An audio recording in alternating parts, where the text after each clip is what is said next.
Hi guys, so this week you're going to join me at home and I'm going to go over a couple of reasons why I like to use a tank just to check my rigs and check my baits. But before we do that, let's roll the intro.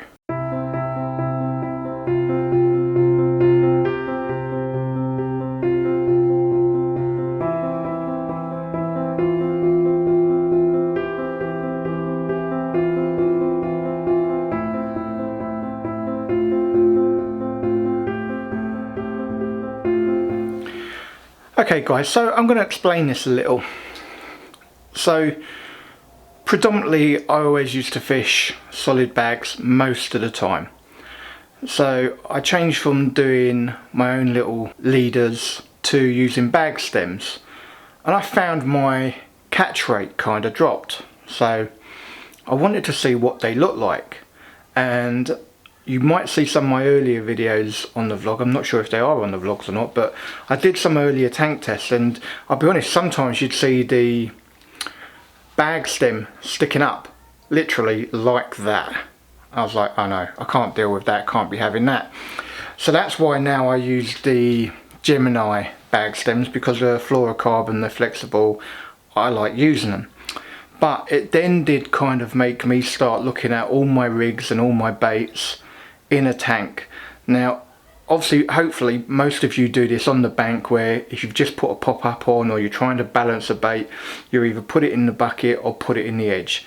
This is just a kind of bigger version of that I like to do at home.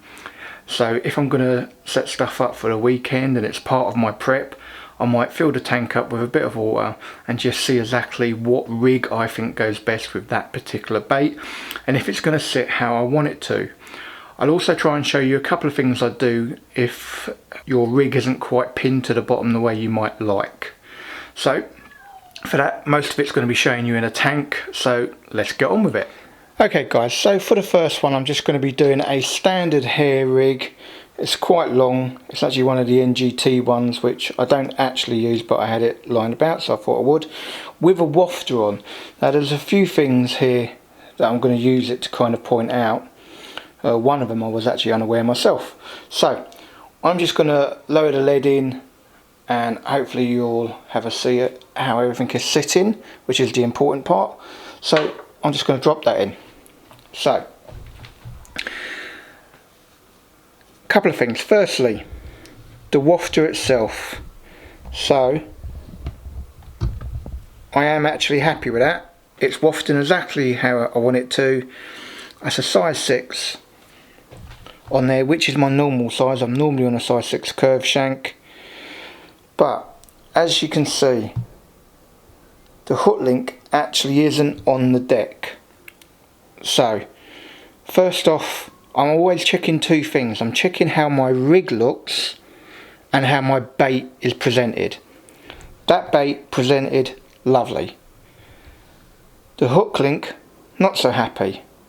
And then we come to, I know I haven't put all of this. This is only a test little bit, guys, so there's nothing else on it there. As you can see, it's not attached to a rod or anything.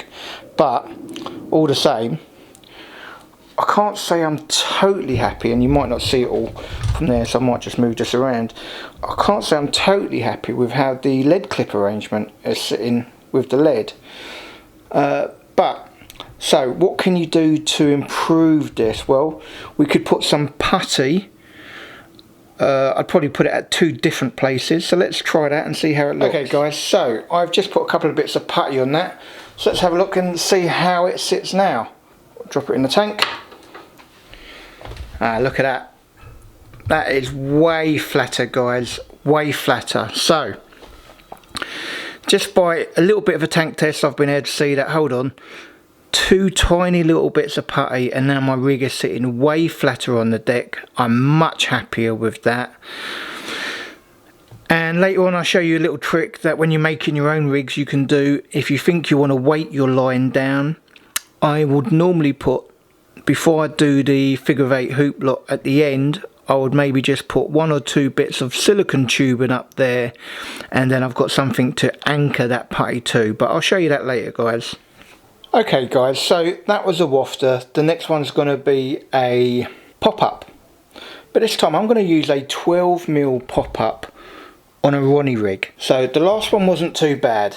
I've got a feeling this one isn't going to be too good, but I want to show you the difference, guys, and that's what's important. So I've got it a bit close to the camera, let's just do that again. There we go, guys. So that's not going to be too easy for you to see, so I might just move it around with my hand. You're going to have to excuse me on this one. But that's what I'm trying to show you. That isn't presented how I would want it presented as a Ronnie rig.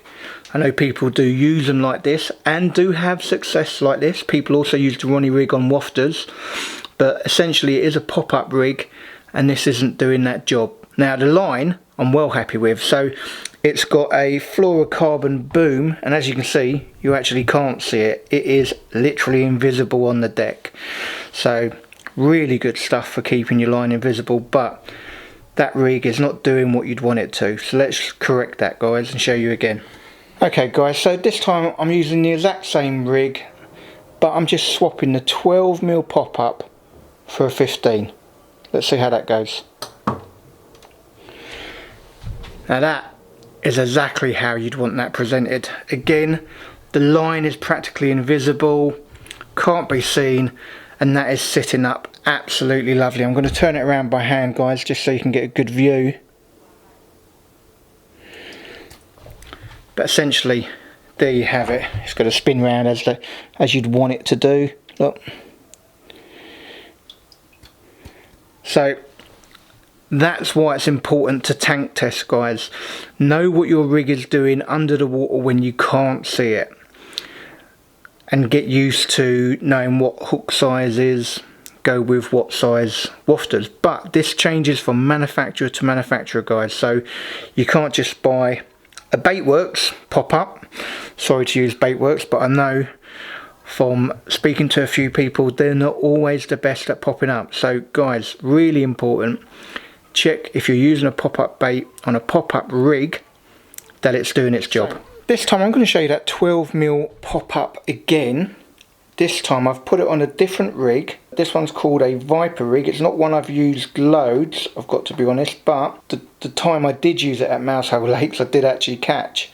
So same 12mm on a pop-up rig. Let's see how that sits. There you go, guys. As you can see, I might just bring it a little bit closer to you, but that is sitting absolutely lovely. So let's just bring it a little bit closer to you. There you go. As you can see, that hook will spin all the way around. It will do 360 degrees, much like a spinner rig, but probably a little bit more of an aggressive hold on it. But on this time you can see that line is sitting up, so we're not too happy with that. And that would be the importance of hitting your clip when you cast out, guys. I'm going to try and cast it in again, guys, and hopefully try and make it look like I've hit the clip this time. There you go. So again, something that you wouldn't ordinarily know, but your line might be sitting on top of your lead, as mine is here. So, you know, obviously I'm dropping it down. If you'd hit your lead clip, it wouldn't be doing that. So that would be sitting a bit more flush on the floor. So let's try and sort that out so it does look how we believe it should look.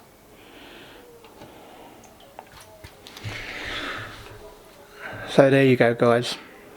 That is the Viper rig with a 12mm pop-up on it, which does work quite well. It's actually a size 5 hook as well, so it is important sometimes pay attention to what your hook size to your bait size is. Not totally imperative, but it is a good idea, guys. So this time I want to show you that Viper rig again, this time with a wafter on. See what you think. What's your thoughts on it?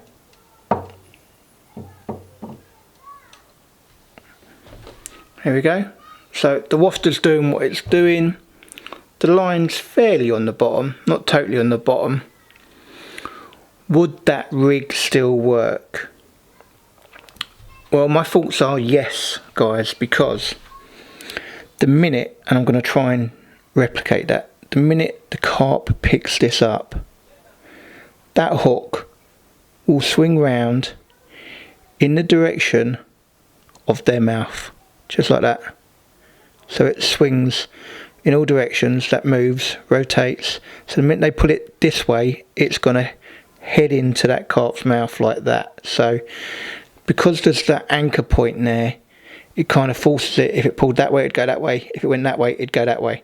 That way, it'd go that way. So any direction that gets pulled on, the hook is going to follow. So as a wafter rig, yes, that would still work. Fish comes in, sucks it up, this goes that way. The minute it does, the hook is facing down. If they went that way, if they went that way, whatever way they go, this, because you've got that flexible bit at the bottom, that hook is going to swing all the way around. So yes, that would work on a wafter. And according to the guy who invented it, it's also good as a bottom bait because it works on that exact same principle. The minute it gets picked up, the hook will swing around to whatever direction it's getting picked up from, and hey presto, bottom lip, thank you very much. Okay guys, so this one we're going to try something a little different. We're just going to try a mono hook link. So I've made a long hair, double 15 millers, standard. Let's just see how that goes.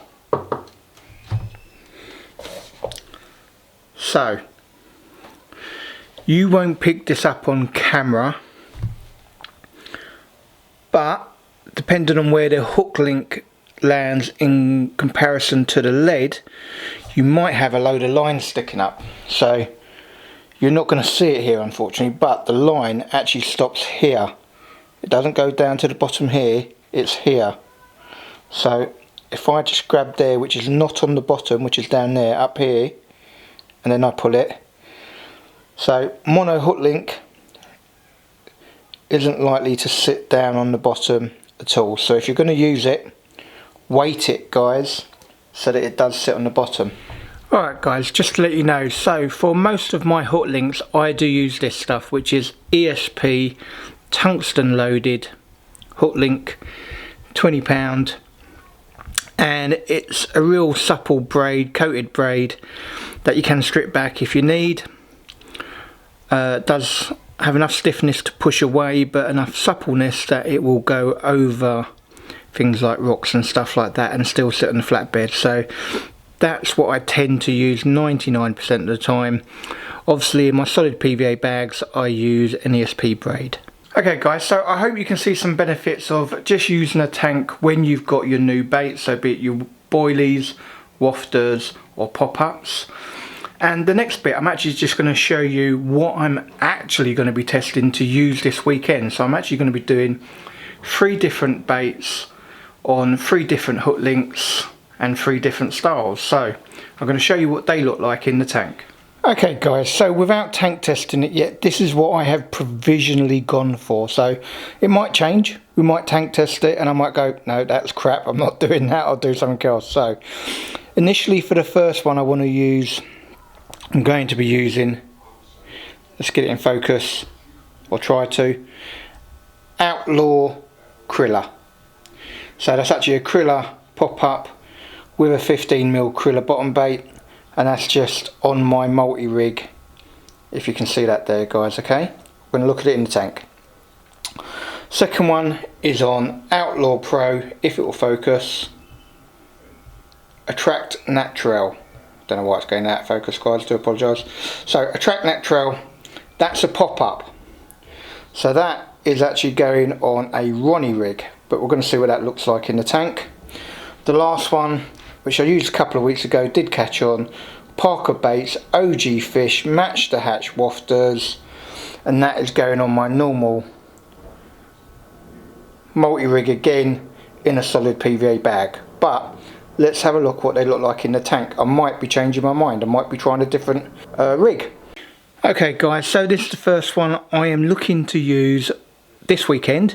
So it's actually going to be the Mousehole Diaries vlog number 28 if you are interested.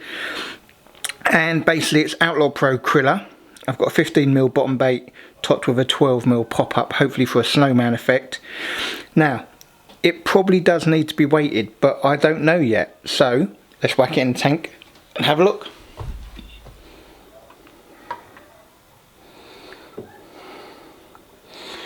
Well, That's why we test them, guys. Look at that, clear as day. That needs waiting, so let's get it done. Alright guys, so I've just put a shot on there quickly, and we're just going to give it a little try now.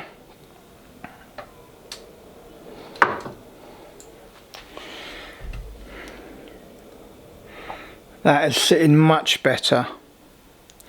Now, I haven't steamed my hook link either yet. This is literally just taking stuff out of the packet to have a look. So, yeah, that's okay, but that's not exactly how I'd want a snowman to look, if I'm honest guys. So, time for a bit of trimming. Okay guys, so I've trimmed down that pop-up, and this time I'm hoping that my hook will be sitting on the bottom. I've left that shot on, and in actual fact I would put a smaller shot on if I was going to use it, but I'm just trying to give you an example here that if you test it at home and you've got loads of changes to make, you can make them in the comfort of your home, and then when you go to the bank you know what is going to work and what isn't for what baits you've got. So I'm praying and hoping this is going to sit like a snowman on top. And as you can see guys, I don't know if I've got a lot of zoomability in on that. I have a little. So that is sitting exactly how you would want it on a snowman presentation. I knew it wasn't going to be exactly right the first time guys, but my point is I'm trying to show you that by doing all these things at home, you're really prepared for when you get to the tank. For when you get to the lake.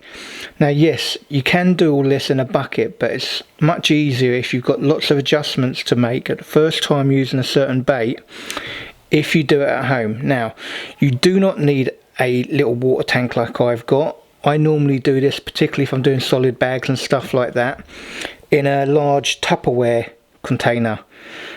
You get an equally good view, and that's all you need. Or just fill up your sink or fill in the basin. So you don't need to be doing it in a tank, but it is helpful for you guys. So I just want to show you about that. So this will be one of the baits I will be using this weekend. Okay guys, I've just taken that shot off just to show you that, you know, you would really use a lot smaller shot. I just want to show you what probably is going to be going to the tank.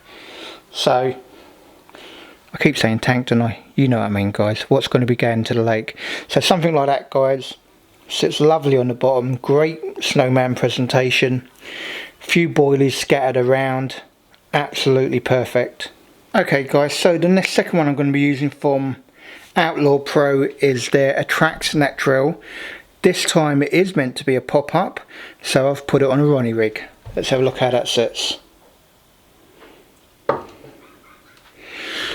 Okay. Actually that's pretty perfect the way it is actually. So I wouldn't make any adjustments to that at all guys. That is doing exactly what you'd want it to do.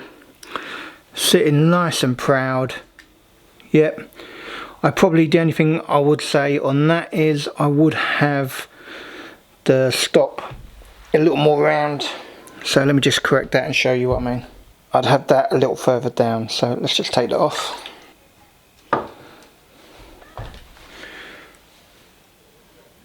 There you go guys. Yeah, that is exactly how I'd want that sitting. It's also just let me know I need a different hook on that. Obviously being a Ronnie rig, it's nice and easy to take one off, put a new hook on. So that's what I'll be doing guys. There you go guys, so really happy with that. That's the Attract Net Drill from Outlaw Pro, and so that's going to be going out on a Ronnie rig this weekend. Happy with that. Okay guys, so the last one is just an OG Fish wafter, Match the Hatch wafter from Parker Baits. I'll be putting all those in the solid PVA bags with their mini mix as well. I did catch on it a couple of weeks ago, so fairly confident in it, and that will be in a PVA bag. I'm not going to drop a whole PVA bag in guys, because obviously it's a clean up, but I can show you these wafters on a size 6 sit absolutely perfect, and they do waft as you would want them to. Look, there you go. So really happy with that.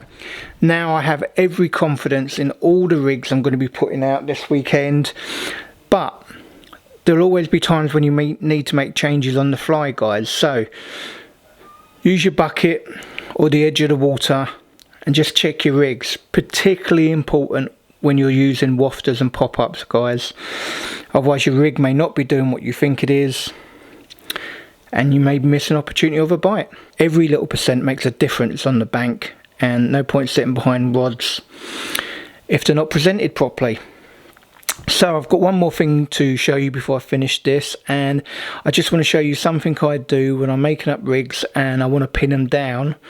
And instead of just putting the putty straight onto the rig, I like to put a little bit of silicone tuning up along that line, and then I know I can put putty on it. So one of the rigs I weren't too happy with earlier is the mono rig. So I'm actually going to show you on the mono rig, guys, okay? Okay guys, so there is the exact same mono hair rig. So a couple little bits of silicone in there, which I will then attach the putty to. Okay guys, so absolute last rig going in the tank. Now this is the mono rig that I put in earlier, where I found the mono line was sticking up quite a lot. So if I was going to use a mono rig, I would be making sure I put some putty on it. And instead of just putting the putty straight onto the line, I would put a little bit of silicone tubing on there first and then attach the putty to that. And this is the result, guys. You've now got a rig that's 100% sitting on the bottom, nothing sticking up. I would be happy putting that out this weekend. That's actually got two 18mm on there, I think. But that looks really nice now, whereas before I wasn't happy with it at all. So hopefully this has all been some use to you guys. If you like this sort of thing, please give me a thumbs up. If you haven't already subscribed to JVA Carpet Adventures, please hit the subscribe button, guys. And if you want to be notified of future posts, hit that bell icon. I post every single Friday, guys, on YouTube, be it either a vlog, a review, or bait making, or some sort of item like this. And if any of you guys are interested to find out if I actually catch on the rigs you've seen in the second half of this presentation, tune in to the Mousehole Diaries vlog number 28.